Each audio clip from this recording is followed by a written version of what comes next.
বর্তমান সময়ে একটা মেসেজ উঠে আসছে গণমাধ্যমে যে শেখ হাসিনা আবারও ফিরে আসবে, আওয়ামী লীগ আবারও ফিরে আসবে। আবার অনেকের মধ্যে একটা মনোভাব তৈরি হয়েছে যে আগেই তো ভালো ছিলাম, তো আওয়ামী লীগ ফিরে আসবে বা শেখ হাসিনা ফিরে আসবে, এই মেসেজটা কি কারণে উঠে আসলো? মানে আপনাকে কিভাবে বোঝাবো আপনাদেরকে? বিএনপি এবং জামাত যে একটা উত্তেজনাকর পরিস্থিতিতে আছে, মানে পাল্টাপাল্টি অবস্থানে আছে, এই কারণে এই মেসেজটা ক্রিয়েট করছে যে শেখ হাসিনা আবারও ফিরে আসবে। যাই হোক দর্শক, এই মুহূর্তে গাইবান্ধার সাগাটা উপজেলায় একটি ইসলামীয় জলসাকে কেন্দ্র করে বিএনপি এবং জামাতের নেতাকর্মীদের মধ্যে সংঘর্ষের ঘটনা ঘটেছে। আর এতে উভয় পক্ষের 10 জন লোক তারা আহত হয়েছে। আহতদের মধ্যে 6 জনের অবস্থা খুবই গুরুতর অবস্থায় আছে। দুপুরে সাগাটা বাজারে এই সংঘর্ষের ঘটনা ঘটে। আহতদের মধ্যে গুরুতর অবস্থা 6 জনকে বগুড়া শহীদ জিয়াউর রহমান মেডিকেল কলেজ হাসপাতালে এবং গাইবান্ধা সদর হাসপাতালে ভর্তি করা হয়েছে।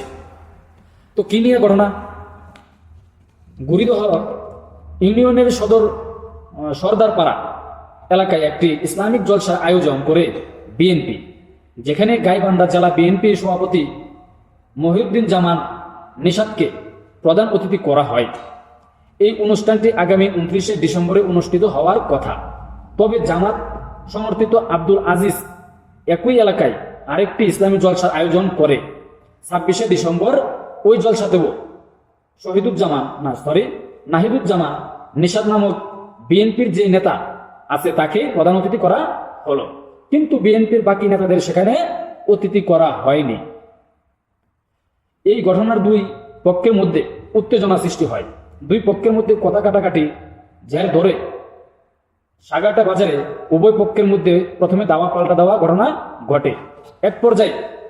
এক পর্যায়ে সংঘর্ষের রূপ নেয়। এতে বিএনপির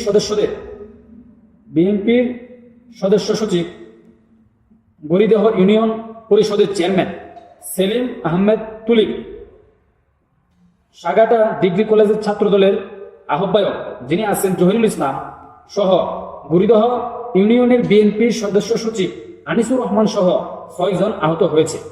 জামাতের পক্ষ থেকে 7 জন আহত হয়েছে বলে দাবি করা হয়েছে। বিএনপি বলতেছে যে আমরা শান্তিপূর্ণ অবস্থান করেছিলাম, কিন্তু একসময় হঠাৎ করে জামাত লাঠিসোঁটা নিয়ে আমাদের উপর অতর্কিত হামলা চালায়। এই ক্ষেত্রে জামাত নেতাদের সাথে যোগাযোগ করা সম্ভব হয়নি। ওসি সাহেব বলছেন, ঘটনা ঘটেছে, আমরা পরিস্থিতিকে কন্ট্রোল করার চেষ্টা করতেছি। তো এই যে একটা পরিস্থিতি, একটা জলসাকে কেন্দ্র করে এভাবে বিএনপি এবং জামাত পাল্টাপাল্টি অবস্থানে চলে গেছে। আর এই অবস্থানে পাল্টাপাল্টি অবস্থানে যাওয়ার কারণে একটা মেসেজ গণমাধ্যমে ক্রিয়েট করছে যে শেখ হাসিনা আবারও ফিরে আসবে।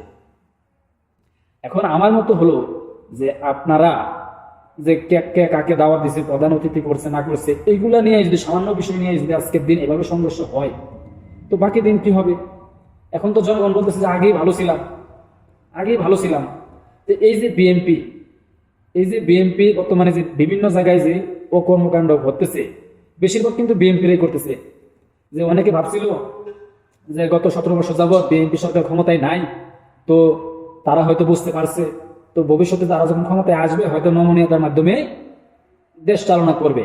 কিন্তু দেখা যাইতেছে কি, ক্ষমতায় আসার আগেই যে একটা উৎপাত শুরু করছে, তো জনগণ তো বুঝে ফেলাইছে যে একদল যে লুটপাট করছে, আবার একদল আসতেছে লুটপাট করতে। তো আওয়ামী লীগকে কি আর করছিল? এখন বর্তমানে বিএনপি যেটা করতেছে, আওয়ামী লীগ তো এটাই করছিল, তো আগেই ভালো ছিলাম। জামাত যে করে না তা না, কিন্তু জামাত একটু কম করতেছে, বিএনপি একটু বেশি করতেছে।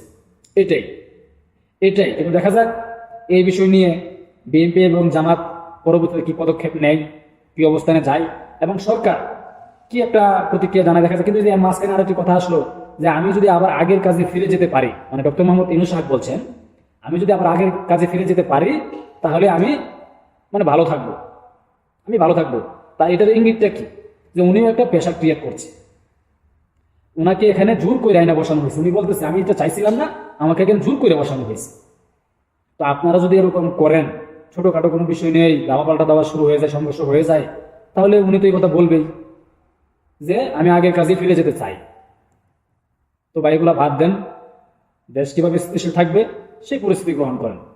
যাই হোক, পরবর্তী দেখা যাবে। আসসালামু আলাইকুম।